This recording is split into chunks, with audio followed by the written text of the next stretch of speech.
Au détour d'une forêt vosgienne, un petit atelier de fabrication.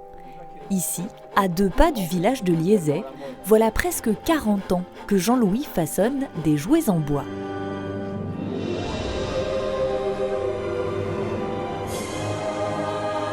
Je travaillais dans une scierie et puis il y avait la possibilité de récupérer des petites chutes pour mettre dans le feu. Seulement, les petites chutes, elles étaient quand même assez jolies pour mettre dans le feu.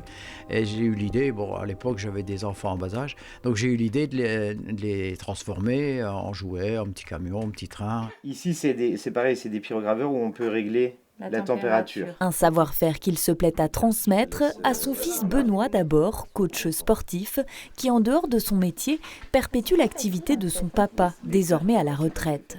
J'ai grandi dans l'atelier avec mon papa qui fabriquait des objets en bois.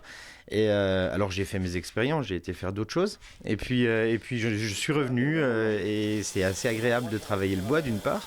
Et puis j'ai mon papa qui est là aussi pour me guider, m'aiguiller dans mes recherches de fabrication.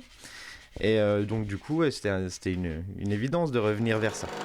Un travail que l'artisan fait également découvrir aux visiteurs qui de temps à autre s'aventurent jusqu'à lui.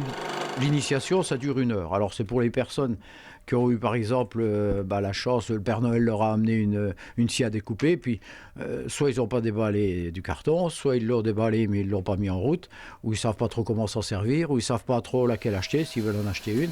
Alors à ce moment-là, en 1 heure de temps, vous avez vu, vous avez le temps d'apprécier les différentes formes de travail, depuis le travail manuel, avec la petite scie en U, là, que nos anciens connaissaient bien, jusque des scies un peu plus performantes. Ça va comme ça ? Faute de participants ce jour-là, nous nous sommes prêtés à l'exercice.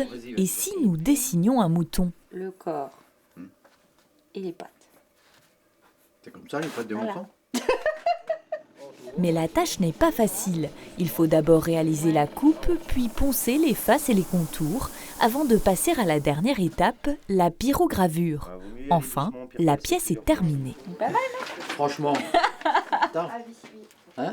Ah ouais, on y est. Une petite terre. Hein. Un travail manuel ancestral qui revient peu à peu séduire une clientèle moderne. Même les plus petits y prennent goût. Ce qui leur plaît, je pense, c'est de partir d'une matière brute, qui est une planche de bois, et d'en faire un objet qui leur appartient à eux, qu'ils ont créé et qui leur appartient. Donc ça, c'est vraiment le côté agréable. Et on a toujours un très bon accueil des enfants. On voit dans les médias, tout ça, qu'il faudrait des circuits courts, il faudrait des produits naturels, des produits locaux, des produits biodégradables. Là, je réponds à tous les critères. Des jouets en bois qui ont eu leur succès en cette période de Noël, l'un des temps forts de l'année.